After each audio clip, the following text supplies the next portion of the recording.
यानंतर एक breaking news येते। अजित पवार अचानक बारामती हॉस्टेलमधून रवाना झालेत। ते नेमके गेले कुठे असा प्रश्न आता उपस्थित होतोय। अजित पवार अचानक गायब झाले की मोठ्या राजकीय घडामोडी घडतात हा इतिहास आहे। त्यामुळे अजित पवार नेमके गेले कुठे हा प्रश्न आता सगळ्यांना पडलाय। अजित पवार अचानक बारामती हॉस्टेलमधून रवाना झालेत। बारामती हॉस्टेलमध्ये गेल्या 2 दिवसांपासून सतत बैठकांचं सत्र सुरू आहे। जागा वाटपाचा फॉर्म्युला ठरवला जातोय आणि अचानक अशातच अजित पवार नेमके गेले कुठे याची चर्चा आता सुरू झाली।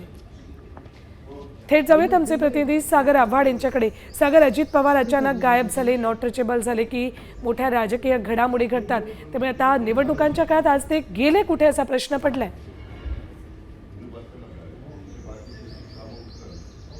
नक्की आपण जर बघितलं तर आज सकाळी 7 वाजता बारामती हॉस्टेलमध्ये अजित पवार जे आहेत ते दाखल झालेले होते।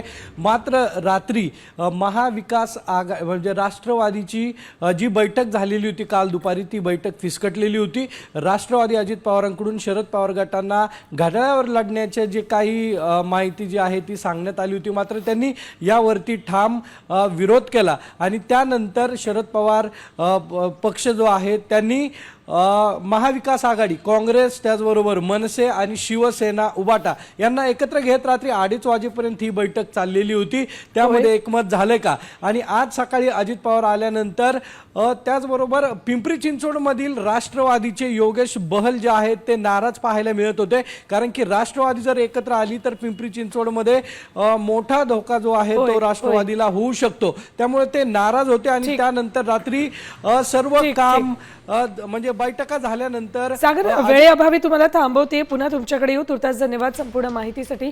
तर अजित पवार नेमके गेले कुठे हा प्रश्न आता पडलाय।